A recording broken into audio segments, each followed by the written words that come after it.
Hello, hello. It's Michele Wilson with Ignite Your Essence, and we are streaming live on the Los Angeles Tribune platforms. We are on Facebook and YouTube, Twitter, and also on Roku.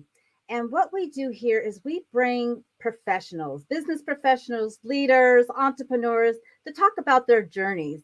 We love to share stories that are inspirational, that has motivational, that are inspiring, and that we learn from their experience.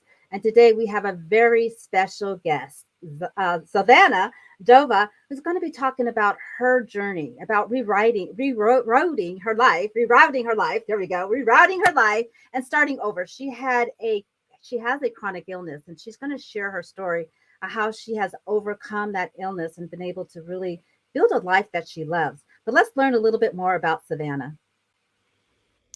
Influence. Influence is the ability or power to inspire or motivate an individual to act in one way or the other. Prior to being a public speaker, Zavanna Dova was a full-time model and actress featured in the movie Creed 2, America's Funniest Home Videos, Bobby Flay, Wendy Williams, Maxim Magazine, and so much more. Zavanna's successful modeling and acting career was cut short by a chronic illness. She went through all of life's trials and tribulations only to come out on the other side all the better for it. Zavanna shares her knowledge and learning she gathered along the way to help others succeed in their business and their lives. As a chronic illness warrior, Zavanna is a supporter of anyone looking to succeed on this journey. Zavanna Dova is the animal lover, the founder of Live and Let's Fashion, the Sisterhood of Influential Entrepreneurs, and the Amarillo Foundation. Zavanna also wants to bring awareness to the Amarillo Foundation. Zavanna started this foundation to honor her cat, Chunks, Amarelo, to help spread awareness around FIP and move the initiative forward to ultimately finding a cure for this disease. And now, as a guest on Ignite Your Essence TV show, Zavanna Dova, welcome. Welcome, Zavanna. How are you this day? Hello, Michele. Well, first, I just want to say thank you so much for having me. It is such an honor to be here, and I'm doing fabulous. How are you? I am doing fabulous also, and it is also an honor and really a privilege to be talking about you and your journey, with your chronic illness. I mean, you were at the height of your career, and I could see that you love what you were doing. You were passionate about what you're doing. And so let's go ahead and dive in. How did you feel when you were diagnosed with the chronic illness and that you saw that the life that you love was impacted? How did you feel and what did you do? Well, so I'll tell you, the journey was a little bit tough for me because it wasn't just a very straightforward, answer for me. It took me 7.5 years until I was diagnosed. So what had happened was I was at the peak of my career. I had just finished filming in the movie Creed 2. And during Creed 2, I started to get a little bit of pain, like soreness, but we were filming during the winter time, and that wasn't, abnormal for me. I had some soreness every once in a while. It was at the peak of my career. I had just finished filming in Creed 2. I was in Maxim Magazine. America's Funniest Home Videos, everything that I had longed for my entire life, everything that I had worked so hard for, it was right there. It was in my arms grasp. Like I had it. It was right there. And one day I woke up and my entire life was changed forever. And I didn't know in that moment that it was changed forever. But, you just know your body. And I knew in that moment that something was definitely really, really wrong. So I woke up and I was in excruciating pain. I ended up having to go to the hospital, and they didn't know what was wrong. They couldn't find anything. They weren't sure, so they just kind of sent me home. And then I went to countless doctors every single week. I was going to doctors 2 times a week, and I was getting sent off. You're crazy. You need to see a psychiatrist. You're young. You're healthy. There's nothing wrong with you. And that was just that alone, can really make you feel defeated on your journey. That alone, when you're going through chronic illness, just that alone, being told that you're making it up and that there's nothing wrong with you, can really take a toll on you. And it did. It definitely started to take a toll on me. So I was going to doctors and they couldn't figure out what was wrong. And I finally found a doctor that believed in me and that took a chance on me. And, I was diagnosed with fibromyalgia. So I started the journey with fibromyalgia then. And I realized very, very quickly that my modeling and acting career was over. And that was devastating in itself for me. But I was put on medication for fibromyalgia. And of course, like life always has obstacles for every single one of us, I was the 0.1% of people that got a rare side effect. What are the chances of that?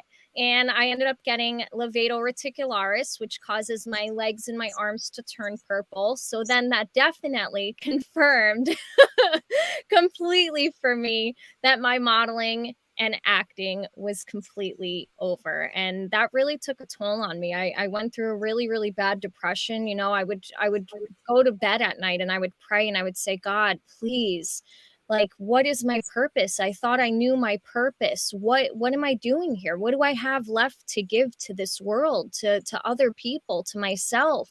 And I finally took a leap of faith. I took a chance and I just allowed, for anyone that's listening, whether you believe in God or a higher power or the universe or yourself or whatever it is, I finally took that leap of faith and I allowed God to lead the way. And it opened up doors of opportunity for me that I could not have ever possibly imagined in my wildest dreams. So I tell people now all the time that my fibromyalgia was really a blessing in disguise, for sure.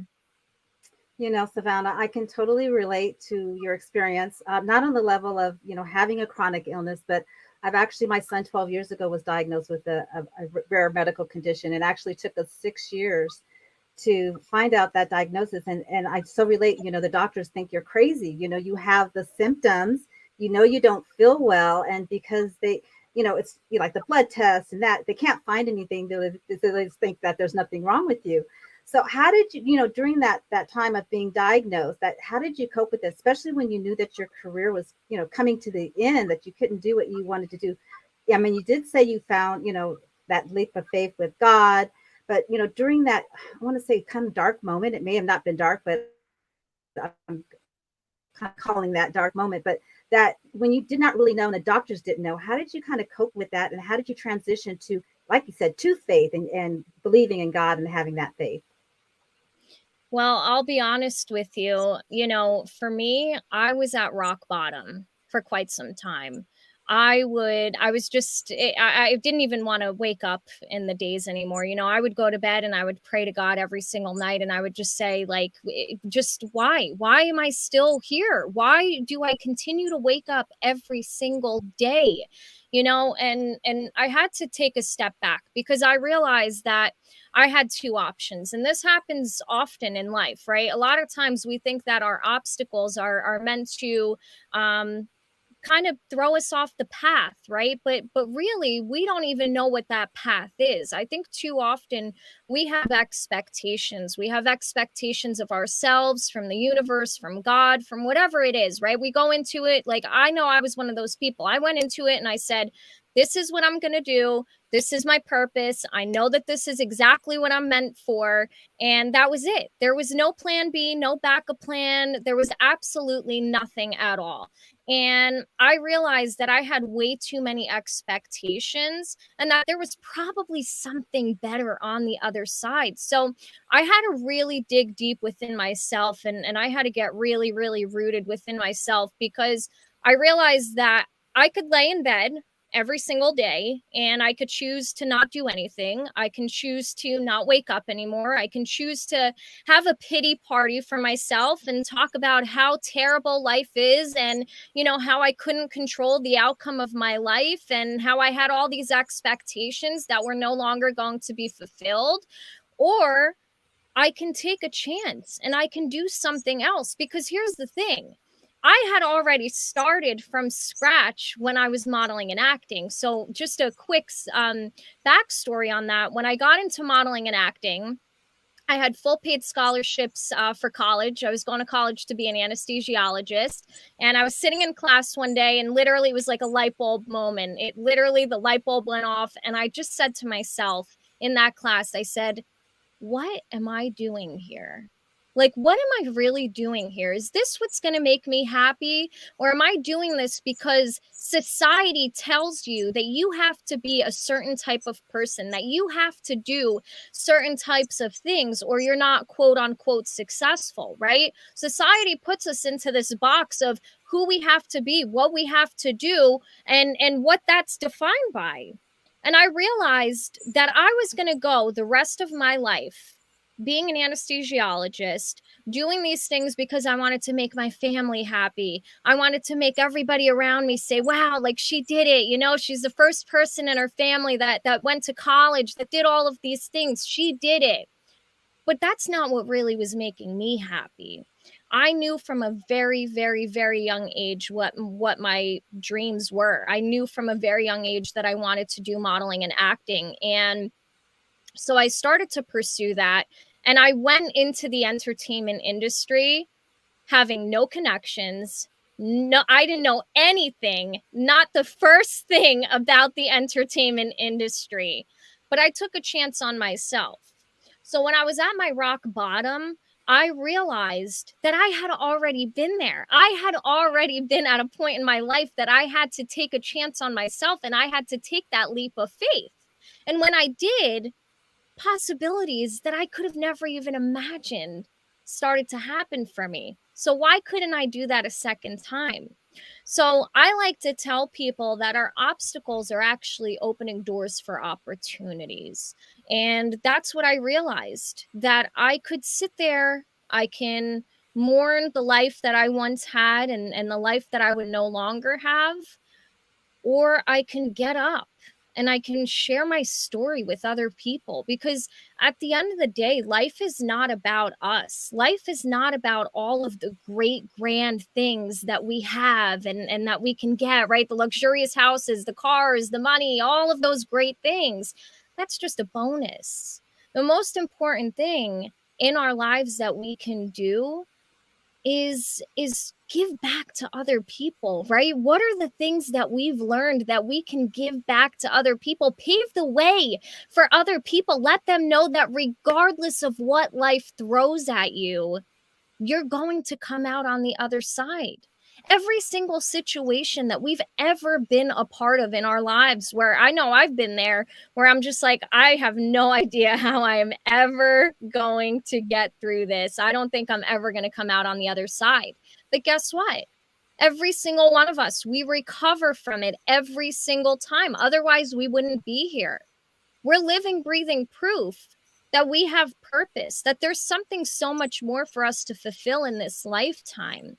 And that's what I realized, is that I had a bigger purpose. And when I finally, it was like for the longest time, I'll tell you, for the longest time, Michele, I felt like I was fighting with God, right? I felt like God was saying to me, come this way. Trust me, like just take a chance. There's something better for you on this side. And I kept saying, no, just trust me. I know the purpose. Trust me. If you just let me get to that one little point, just a little bit more, a little bit further, I can do incredible things. And when I finally stopped pulling, when I finally stopped fighting, is when I realized that I could give back to other people, because our stories are not meant for us, right? Like our stories are meant to give back to other people. Our stories are meant to inspire other people. Even if there's one person that listens to me and goes into their life and says, you know what? She did that and I can too. She took a chance and I can too. She overcame those obstacles and I can too. That's what life is all about. That's exactly what it's all about. So that's how I got myself out of it. I realized that there was so much more to do. And if I continued to wake up, clearly there was something for me to accomplish in this lifetime. God is so good. Wow, phenomenal story. And what I really love is it's really your test has become your testimony. It's through your story and your journey that you're able to serve other people, you know. and you're able to show them the path of how you overcame the obstacles that you were faced. Now, I hear two journeys here. You know, the first journey when you got started as an actress and a model. And I want to kind of go back to that journey because you said when you finally realized, you know, I didn't want to follow the status quo. You know, I wanted to live my passion, my dream, but you never had any type of training. You had no contact. You didn't know anything. So what was it that you did? Maybe one thing that you did to help you, you know, step out on that path, and how maybe you can help others. Like when, you know, we're so groomed when we're going to school to be a certain way, but then when we have this dream and we have no path, what was it that you started, or how did you start when you decided, hey, I want to become an actress and a, you know, fashion model? What was it that you did to actually achieve that dream? Well, I'll tell you. So that day I dropped out of college. I walked out. I never looked back. And I went home, and the first thing I did was started to do research, right? I wanted to know everything I possibly could about the modeling and acting industry. I wanted to sign up to every possible, modeling website, anything at all that I could do. I wanted to do it. So I jumped right on it. As soon as that, I would say that that's one of the biggest things that I've learned on my journey is as soon as you have the idea is there for a reason, right? Like that the idea is not just there for you to think about it and get excited about it and then just kind of throw it out. The idea is there because you're supposed to go further with that idea. So you have to have a timeline for something. If you say, I'm going to drop out of college, I'm going to take a chance on myself, you have to actually execute on that. You have to go further. You can't just go home and say you dropped out of college and you want to be a model and actress. You have to do the things that are going to allow you to become a model and actress. So that was one of the biggest things that I did was I just jumped right in. I started to learn. I started to research. I wanted to fill my brain with as much of everything that I possibly could to ensure that I was successful at this. And the second part to that I would say is every single one of us, every single person on this entire planet has something that creates a fire within you. Something that literally makes you so happy, so excited that you can't even think about anything else. Whatever that is meant for you.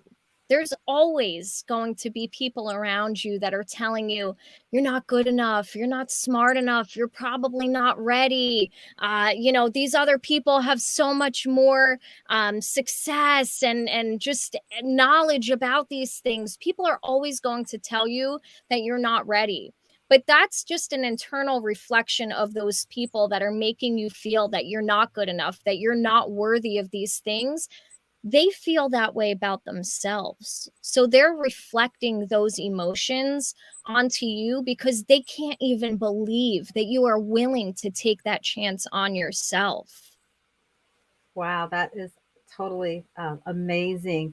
And I know through your experience and through your journey, you said that you had a mission of really changing lives. And I want to talk about some of the communities that you have built after you've gone through the obstacles and going through your journey. Just tell us a little bit, you know, how your experience, like you said, you were able to really find that faith and take that leap of faith. And you have a couple of communities. Can you share with us, like, your purpose and why you built these communities, and how did you do it? Absolutely. So I'll start with the Sisterhood of Influential Entrepreneurs.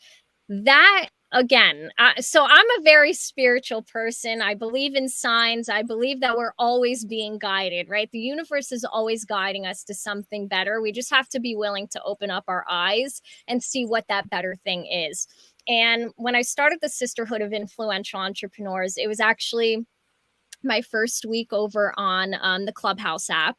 And I was scrolling. I didn't know anyone. I didn't really know anything. I had very few followers, but I had a profile, so they knew I wasn't a bot.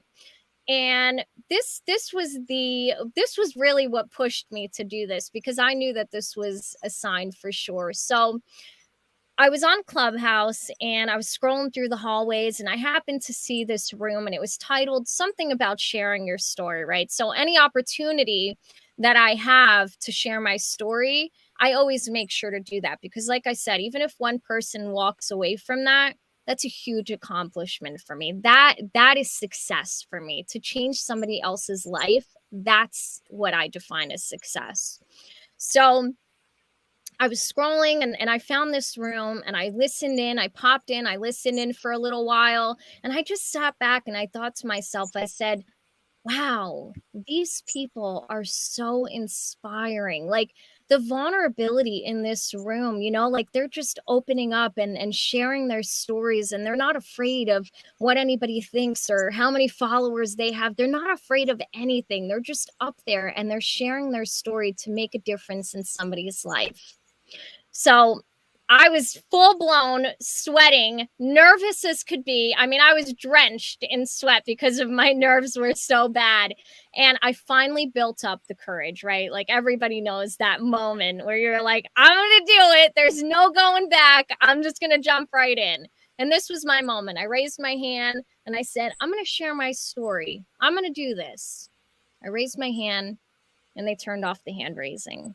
So I waded in and I said, you know what? They're going to call me up. I said, it's no problem. They're going to call me up. They saw me. There's other people. They're going to call me up. They brought up every single person except for me. And to some people, that might sound, you know, very trivial. That might sound like, oh, okay, that's not really that big of a deal. But to me, that was a big deal because in that moment, I felt, why does somebody have that much power over somebody else to say, your story's good enough, but yours isn't. You're able to be up here, but you're not. And I felt defeated. I felt like my voice had been silenced. So I made a promise to myself. I stayed in the room. They never called me up. They called everybody else up. I never got the chance to go up there. But, you know, I learned something from that. And I know that that was the universe, again, guiding me for something better. And we always have two options. We can walk through the door of opportunity that is being opened for us, or we can slam that door shut and run the opposite direction because we're completely terrified of what's on the other side. And I knew in that moment, feeling like I didn't have a voice, feeling like I was silenced, I realized that too many of us feel that way. There's somebody that has at some point in their life felt like they weren't good enough, or that their voice was being silenced, or that what their story wasn't as good as somebody else's. There's been one moment in every single person's life that's felt that. And I knew in that moment that I needed to make a difference. I made a promise to myself that day, and I made two promises. The first promise that I made to myself was that I would never allow anybody to ever silence my voice ever again. And the second promise that I made to myself is that if there was something that I could do about it, I would ensure that nobody's voice would ever be silenced. So I started the club, the Sisterhood of Influential Entrepreneurs, and I was doing rooms every single Friday and Saturday. I was running rooms that were 19 hours long, no sleep. I didn't have anybody jump in for me. It was me talking for 19 hours, running the room every single weekend. And I did that for a very, very long time. And why I did that and made that such a safe space is because, again, people would come into those rooms and they would be able to share about whatever they wanted to share about. They could share about their day. They could share their story. Whatever they wanted to share about, they were able to share about that. And that was so huge for me. That was literally such a huge accomplishment because I had all of these women sharing and being vulnerable and having a platform that they can use to use their voice. That's what we have it in the first place for, is to share the things that we've gone through, to change other people's lives. And that's how the Sisterhood of Influential Entrepreneurs was started and created. Is I just felt that there was two options. I could have ran and never looked back, or I could have made a difference. And I chose to make a difference because I knew that that would make an impact. Well, I'm so thankful and grateful that you did choose the second choice about making an impact, and that you were courageous enough saying that, hey, I'm not going to allow someone to take my power away. And then with that, you are giving power to other women, which is really phenomenal. So I want to step back just a little bit, because I know you said when you wanted to get on the stage that you were sweating, you were nervous. Was there a time when you found out about your diagnosis, your chronic illness, that you didn't want to share with other people? And if so, why? And then what, how courageous that now that you're sharing it, that you're making a difference. But was there a point in time when you found out that you were ill and so forth, that you didn't want to talk about your illness? Oh yeah. I didn't want to talk about my illness for a very long time because, I felt ashamed. I felt embarrassed. I felt like I was no longer in control of my life and the outcome of my life. And that's a really big problem for the ego, right? A lot of times our ego is the one that's like, hey, you're not good enough. You shouldn't do this. Why would you ever share that with people? Our ego is the one that's always just in the back of our mind saying, like, don't do that. And it took me a really long time to fight that off, but I didn't want to share it because I just felt like, I felt defeated. I felt like I wasn't as good as other people. I felt like I didn't have anything to offer. I felt like I wasn't as smart as other people. Because the other thing that the fibromyalgia does for me is it causes me to have fibro fog. So I could be in the middle of talking about something and I'll completely forget what I was about to say. And, for me, I felt really embarrassed about that. I felt like, how could I ever possibly put myself out there and people understand, hey, I might forget what I'm saying for a second, or hey, yeah, no, I'm just like everybody else. I just have health problems and I have these things wrong with me, and I have to start from scratch all over again and build a career and learn everything all over again. And I never wanted to come off that way. I always wanted to come off as, this strong woman, this independent woman, this woman that just was always positive and motivated and happy, right? I felt like that was the only thing I had left to control. And I realized that it wasn't about me. It wasn't about what people thought of me. It wasn't about, anything at all to do with me. It was about changing other people's lives. Like, that's really what it comes down to. And that's what it comes down to every single time is our story is not for our glory, right? That's for other people. That's somebody might hear your story and walk away and change their entire life. And the reality of it is that we have one chance at this. We have literally one shot at this life. One shot. Now, I don't listen, reincarnation, I don't know. But we have one shot at this thing.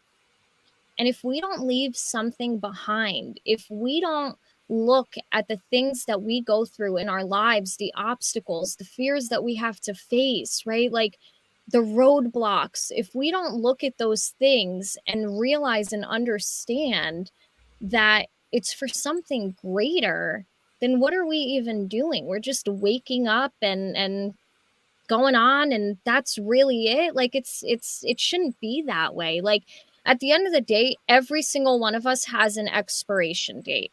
That day is coming for everybody. Okay, time does not stop for anybody. It does not stop for anybody.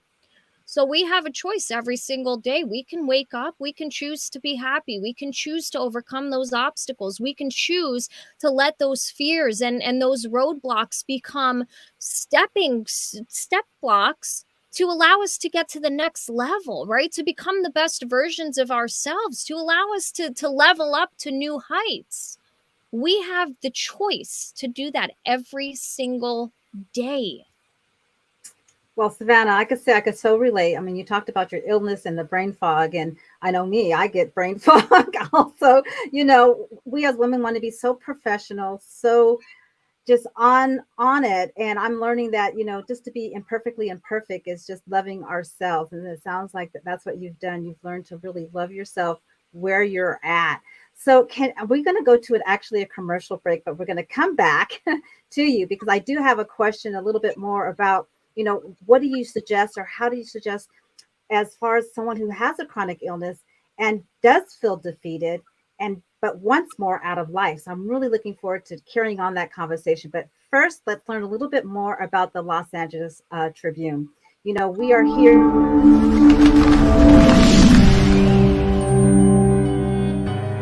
Welcome to the Los Angeles Tribune page. Here you will find original news programming, exclusive digital events, and shows that are directly from the community.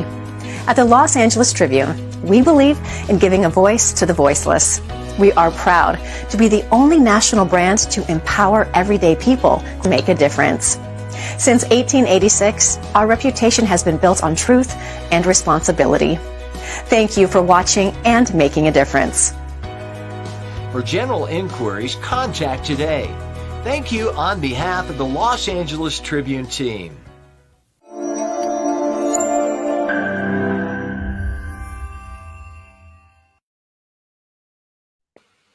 And welcome back, Zavanna. We were talking about giving the voice to the voiceless, and you talked about, you know, the room that you created on Clubhouse, the Sisterhood, and for 19 hours. I can't imagine 2 days, 19 hours a day, just giving a voice to the voiceless. And I'm sure those stories that you heard, allowing people just to share their stories, must have transformed not only other people's lives, but your life. But I want to go back to, you know, how do you coach and train and just share with people who are dealing with or not dealing, I always like to say, that has the obstacle, that want to overcome an illness, but, you know, like every day, I'm sure is, well, I know from experience, sometimes it's a fight, you know, just to take a breath in the morning sometimes. So what kind of tips can you give someone or a woman who does have a dream, who does have a goal, but just doesn't know how to start, like, you know, moving forward so that they can live a life fulfilled that's significant and of abundance? Okay, well, number one, I would highly, highly, highly remind people that nobody is perfect, right? As much as we want to be perfect, as much as society, you know, you turn on the TV and you see perfect people with perfect lives, right? It's just what it is. And I've realized that as much as we want to be perfect, as much as we wish we were perfect, and the end goal, the reason why we feel that way sometimes is because we want to impress other people. We want to be perfect to other people, right? Not to ourselves. We don't really care about that. It's for other people. But the first thing that I would remind people is that not one single person on this entire planet is perfect. We all have things that we wish we could change. We all have things that we know we can improve on. Every single person starts somewhere, right? Nobody wakes up and just has this luxurious life and all of these great things. Everybody has a story. Everybody has a journey. Everybody has something that they have to endure during their lifetime. So that would be number one. Number two is reminding people that most of the time, the reason why we're afraid to start in the first place is, again, because we're afraid of what other people are going to say, what other people are going to think. And at the end of the day, here's the thing. This is the reality. Everybody goes home. They're not thinking about what you did. They're not thinking about what you're doing. They're laying in bed thinking about their own problems, their own fears, their own obstacles. They're thinking about their own things. So we need to stop letting other people define and determine how our lives are going to go. The biggest thing, and I learned this on my journey, is that tomorrow is not promised. I hear people all the time saying, I'll get to it tomorrow. You know what? I'm waiting until the new year. New year, new me. It's not promised. I had the life of my dreams the night before, and the next day I woke up. I didn't have a backup plan. I didn't have anything. I was a completely different person. So my biggest thing for anybody, whether it's a health journey, whether it's facing fears, whether it's overcoming obstacles, whatever it is, as cliche as it sounds, the reality is that tomorrow is not promised. And if we have the ability, if we have the opportunity to wake up tomorrow, to take a breath of fresh air, then that alone is enough reason for every single person to wake up, to get out of bed, to pursue the things that make them happy. You don't want to be the person looking back at your life 20 years from now, 30 years from now, 40 years from now saying, what if I did take those chances on myself? What if I did face those fears?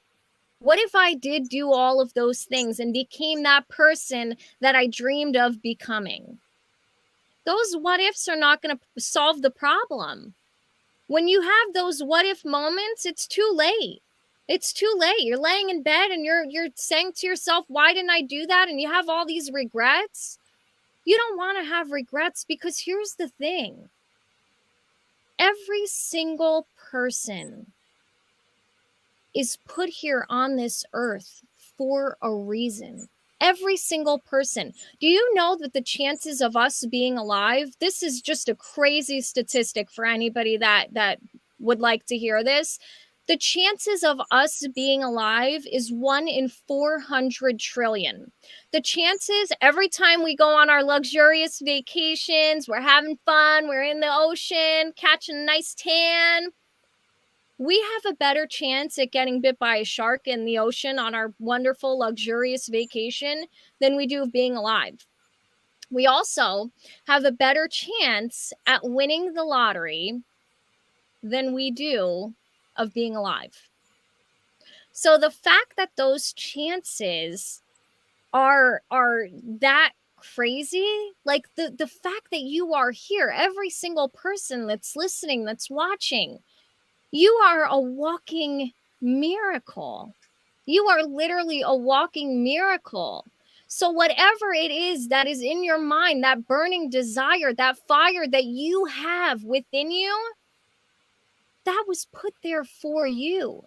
I'm a huge believer that when we come to this planet, we have soul contracts. And what that means is that prior to us coming here, every single one of us, we chose the problems and the obstacles and the fears that we would have to overcome. We chose those things because we knew that that would allow us and our soul and our body to continue to evolve, to become the best possible version of ourselves.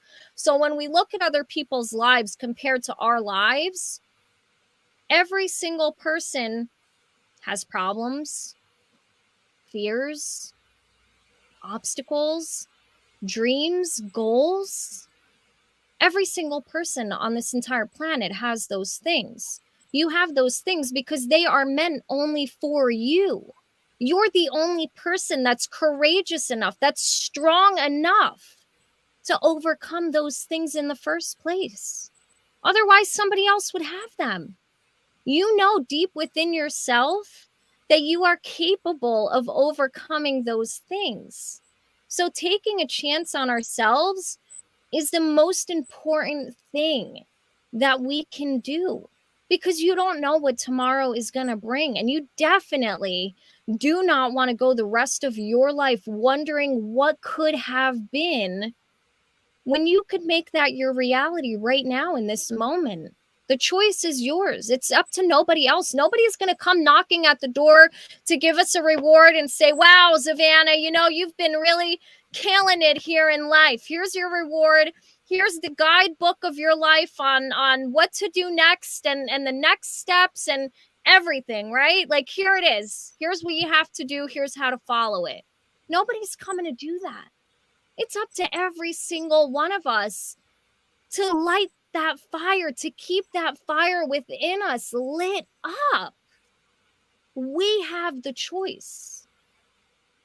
Wow, Zavanna, you are definitely have the passion and the fire. And I am just so amazed at how courageous you are and just inspirational. And we're having so many amazing comments. And you talked about, you know, tomorrow is not promised. And that is so profound. So you live life differently, right? Because when you think that, hey, when I wake up tomorrow, it's not promised, you have a different step on an attitude on life and what you're going to do today as opposed to tomorrow. So just thank you so much for that.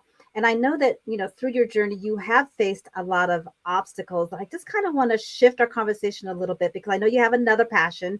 I know you love working with women and creating communities where you allow them to have their voice, that they can, speak up and just share their stories. But you also have a foundation that you recently started. And I want you to tell us a little bit more about that foundation and how that came about. Absolutely. So the Amarelo Foundation is very near and dear to my heart. Last year, we lost 2 fur babies. One passed away due to just old age. But our second fur baby that we had adopted, and the biggest thing for me is you always hear people say adopt, don't shop. But people don't tell you what could potentially happen when you do adopt, because a lot of times when you're adopting an animal, it's coming from a shelter, it's coming from being around other animals. Maybe let's just speak in the sense of felines, because that's what my foundation is for. Maybe they're using the same litter box, whatever it is, that can lead to a lot of illnesses. And last year we had a little bit of a crazy thing happen. It was just a very unexpected loss. And we had our kitten. His name originally, when we had adopted him, he was Amarelo. They had named him Amarelo. And this, talk about signs, I've never gone deep into this and shared this a lot, but this will be my first time sharing about this. And his name was Amarelo, which Amarelo means yellow.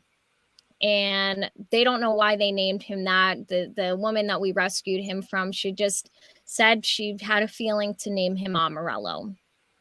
So when we adopted him and rescued him, we changed his name to Chunks because he was so fragile. He was so tiny. When you went to pick him up, you felt like you were going to break him, like he was just going to collapse. He was so malnourished when we got him.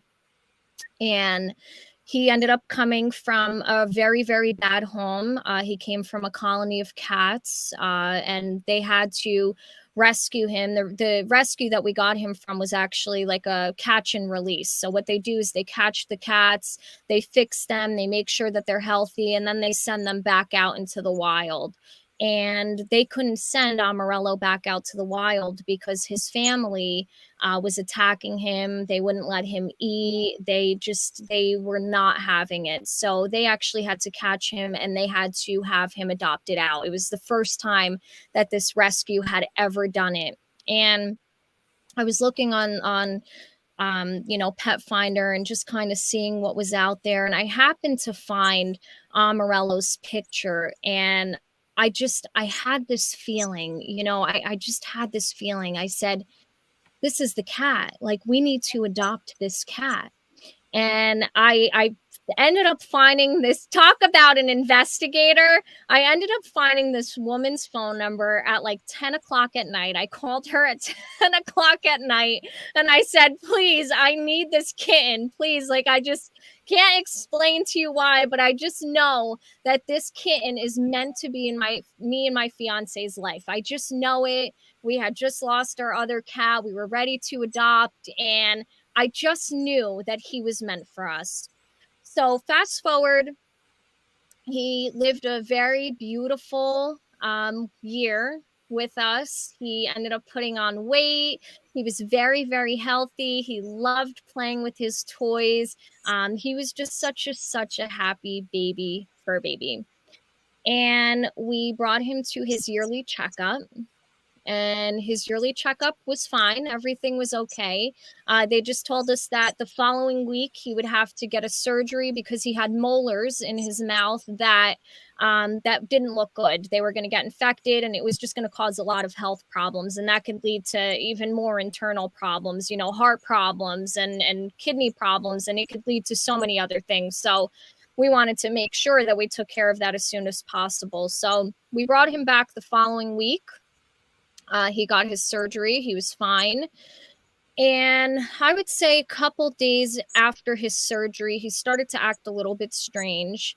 He wasn't playing as much. He was sleeping a little bit more. It it was very strange. It wasn't like him. He wasn't eating as much. He wasn't drinking as much. So we called the vet up. We told them, we explained to them what was going on, and they just gave us, pain medicine. They thought maybe it was just due to the pain of the surgery. Maybe he was having a little pain in his mouth. Then it happened very, very quick. He started to go downhill very quickly. He stopped eating completely. He stopped drinking completely. He stopped playing completely.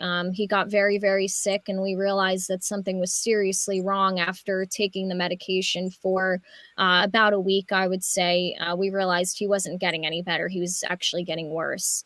So we brought him to the animal hospital, and the reason why I'm so passionate about this is because when a cat has FIP, feline infectious peritonitis, you bring it to the vet and they will test for everything and anything. The blood work doesn't come back for 4 or 5 days. They rule out everything. They do x-rays, blood transfusions. I mean, you name it, we went through it. And the treatments are almost impossible to get because they're not FDA approved, but they do work. So we brought him to multiple animal hospitals, and he just was going downhill. Nobody could figure out what it was. And he ended up having FIP. We found out that he had FIP the day that he passed away. And it's because the blood results took too long. It's because he was not taken care of the way that he should have been. Instead of ruling everything out like cancer and all of this for a 1-year-old kitten, it should have been the obvious thing. It's a rescue cat. That should always be the first thing that they check for. And they didn't. And he ended up passing away in my arms, which was really difficult. But we ended up finding out, so when he passed away, one of the things that FIP does is it causes them to go yellow. They turn yellow, their paws, their skin, their mouth, everything turns yellow. So I knew in that moment that unfortunately what had happened was terrible. I grieved for quite some time. It was really hard on me. But I realized that there is too many people, our pets are our family, and there's too many people out in the world that are experiencing this that don't know what it is. And when they find out, it's too late. If you don't give them the treatments for FIP as soon as you know that something is wrong, it goes very quickly. It happens in the blink of an eye, and then you have no control over it. The day that we found out he had FIP, and the day that they told us finally that we were able to give him the treatment, it was too late. And we have a cat now who is fighting through FIP. It's an 84-day long journey of treatments and medicine and doing all of that, and syringe feeding him. And, it's a process. But again, the blood work didn't come back until 5 days later. So if we would have waited to give our fur baby now that is sick with it, if we would have waited to give him the treatment until the blood work came back, he wouldn't be here today. We gave him the treatment that day that we realized that he was sick. And, why this is so near and dear to my heart and why this is so important is because we need to get these treatments approved. We need to save lives. There is a treatment out there. We have living, breathing proof that there is a treatment out there that works, that is saving lives. But we're doing everything else we possibly can to avoid giving them those treatments, avoid approving those treatments. So, for me, this is very near and dear because I knew that this was really hard for me to go through, but I also knew again that God was guiding me to another door of opportunity. God was showing me the way to be able to pave the way for other people. And that's why I started the Amarelo Foundation, because it's important for people to know what this is, what the effects of it look like, when to do the treatments. As soon as you think that there is something wrong, do the treatment. because it can save your fur baby's life. And I knew that it was God guiding me as soon as I realized that when he passed away in my arms, and he was yellow as could be, and his original name was Amarelo, yellow, I knew in that moment that, again, God had been guiding me. Wow, I want to thank you. I'm so sorry to hear about Chunks, but as you said, the universe has just been guiding you through your journey.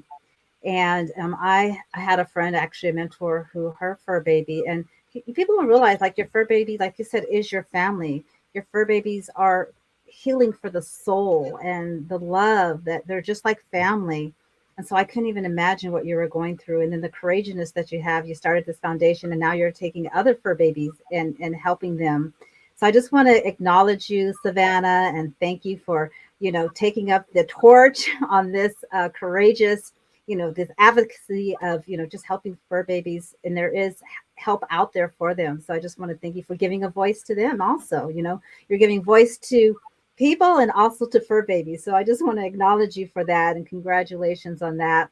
And I want to talk a little bit more. I want to dig a little bit deeper, because when you transitioned, when you rerouted your life, when you found out about your chronic illness, you stepped into speaking, coaching others. And I hear that you have a TED Talk coming up, and I want to know a little bit more about your TED Talk and how did that come about? I do. I am super, super excited. And you know what? To be honest with you, it came about because I just continued to share my story. I continued to inspire other people, and I just continued to put myself out there, because I look at it this way. Every single day that we get to wake up, that we get to take a breath of fresh air, that's a second chance at life that we have. We may not realize it, but that's a second chance that we've been given. Some people don't have that opportunity. So for me, I put myself out there as much as I possibly can. Listen, I know at the end of the day, I'm not going to be everybody's cup of tea. I know that. It's okay. It's all good, right? Like some people, I know people tell me sometimes I have too much energy. And that's okay. You're not going to be for everybody. And, the biggest thing for me is that we just have to take a chance on ourselves. We just have to put ourselves out there. We have to, you might quote unquote what people say fail, right? But that's not really a failure. That's just another level to you progressing, to you becoming that best version of yourself. And, I'm very open. I share my story. I'm a very, very open book. Like, I don't go into anything. I don't have like a script or anything. Like, I speak from the heart. I speak from the truth. I speak from exactly what I'm feeling. And I hope that it resonates with people when I share and when I do that. And for some it might, and that's okay too.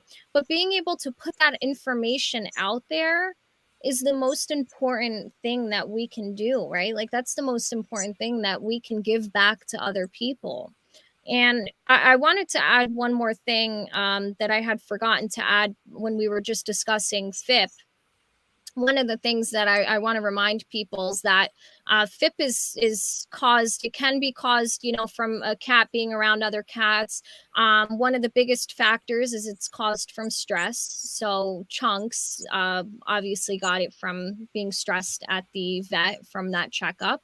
And they can also be predispositioned with it, right? They might have it in their gene already, and it doesn't come out for a year. It doesn't come out for 2 years. It just takes that one moment for it to come out. So I really just want to remind people to make sure that you're looking for the signs. Always make sure that you are looking for the guidance that the universe is providing each and every single one of us, because it's always leading you to something better and to something greater. Well, thank you for that. And it's amazing. Like you said, the veterinarians don't pick up on this sign right away, yet it's part of the feline, makeup, that it's very possible. Like you're saying, just the symptoms and, the environment that they were, that they don't. So it's really about educating, right? About educating not only the fur baby's parents, But even it seems like veterinarians, you were talking about, just blood tests taking so long. So if you could just start treatment right away. So I really appreciate you, circling back and, really educating us a little bit more about FIPS. And so before we go, there's a question, we call it the big question that we love to ask all our guests. And so it's by Buckminster Fuller. And the big question is, we're just going to wait for it to come up on the screen. So the big question is, how do we make the world work for 100% of humanity in the shortest possible time through spontaneous cooperation without ecological damage or disadvantage to anyone? So Zavanna, how would you answer that big question? Oh, I love this one. I'm super excited about this question. So I would say there's a few things, right? We always talk about people leaving behind all of these things, wealth and all of these things in life. But the biggest thing that we can leave behind is kindness and love and compassion. And I would say it starts with something as small as you driving and letting somebody go in front of you. You going to the grocery store and holding the door open for somebody. You being on these social media apps and just reminding somebody how much you appreciate them, how much you appreciate their words, how much of an impact they've made in your life. Maybe they changed their profile picture and you want to take a moment to acknowledge that. Start small. It's small little steps. But in order for us to make a difference in this world, in order for us to make an impact in this world, we have to work together. I think for too long, we've been told that we all have differences and that, there's nothing that is worth all of us fighting together for. And that's not the case. Every single one of us can help one another. I had a woman, she doesn't even know to this day. I have no idea who she was. I was having a really bad day and I was driving and there was a lot of traffic and I had been waiting at this stop sign, I kid you not, for like 15 minutes and nobody would let me go. And this woman let me go and it changed my entire day. It changed the entire course of my day was changed because of that stranger, because of that woman's random act of kindness. That's what it starts with. We have to start giving back. We have to start remembering that this is not about us. This is not about us. When we're no longer here, what did we leave behind? Did we leave behind a lot of followers and a lot of money and cars and houses? Or did we leave behind something more important? Something so much more valuable than that, right? Are people, when we're no longer here, are people going to say, wow, that Zavanna, she had a huge house? Or are people going to say, wow, that Zavanna caused me to reroute my life, to take a chance on myself. She reminded me that I am living, breathing proof that there is purpose, that there is something for me to leave behind here. That's what it's all about. It starts with one small act of kindness. It starts in small steps. But every single day we get to make that choice. We get to choose on if we just put into people's mind negativity. If we tell people you're not good enough, you can't do this, why are you taking a chance on yourself? Why are you doing that? Or we can choose to remind people how incredible they are, how much of a miracle they are, how much they have to offer in this world. That's what we get to choose every single day.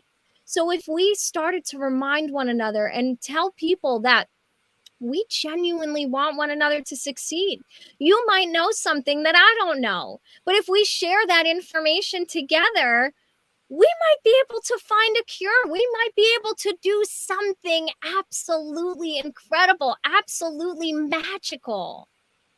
But it starts with each and every single one of us. It starts with putting aside the ego, putting aside all the things that tell you that you should not be doing these things, that you should not be getting along with other people, that it should all be competition.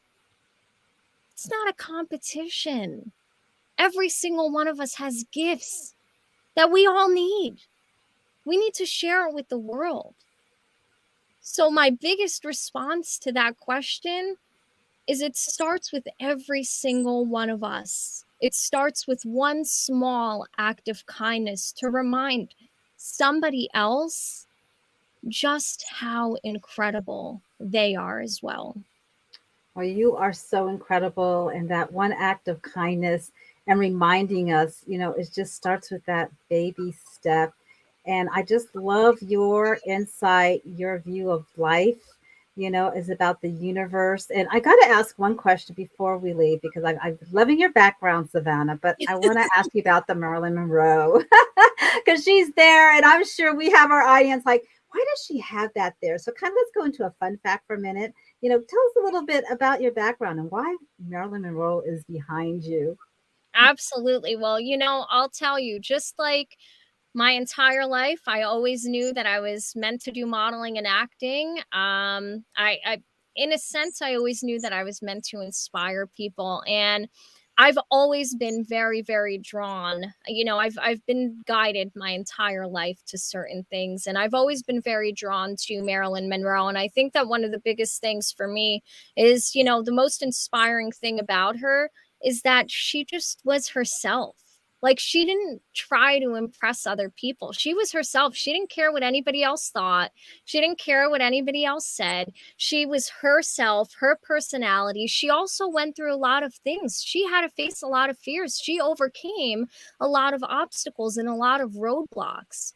But she never gave up. She continued to show up as her best self every single time. And everything that she did, she wanted to make sure that she put her best work, her best energy, her best self into absolutely everything that she did. And I think that that's something for everybody to take away, whether it's Marilyn Monroe, whether it's Tony Robbins, whoever it is that inspires anyone that's listening and watching this, is that's the biggest takeaway. Is a lot of times we hear people talk about the 1%ers, and we think that the 1%ers are the people that, amassed all of this money and they're financially wealthy and they have all of these great things.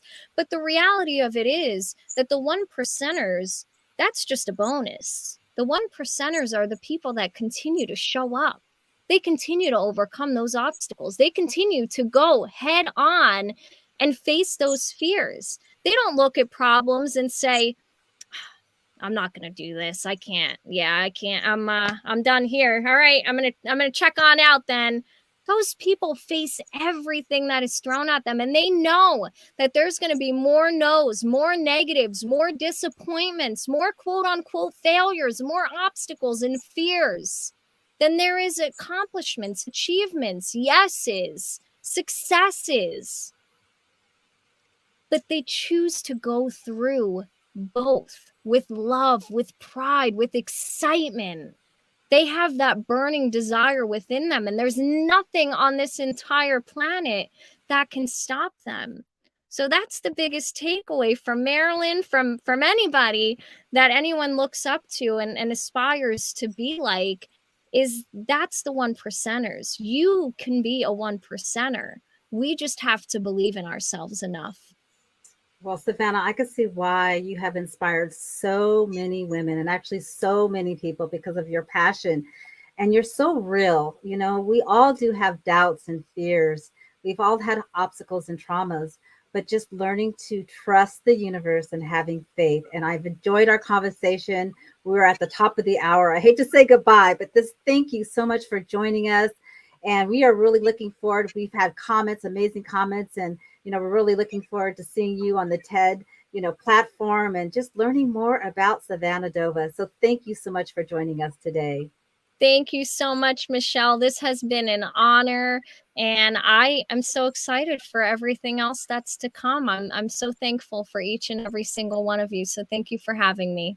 Thank you. And absolutely. And we just want to say thank you to Zavanna again for joining us. And please join us next week. We have 2 shows. We're on Wednesdays with Michele Cavedo, and then also on Thursday. So with that, we are here to ignite your essence, and we love bringing you stories that are just educational, inspirational, and all about the journey and the experience. I'm Michelle Wilson, and we are signing off for now. Bye-bye.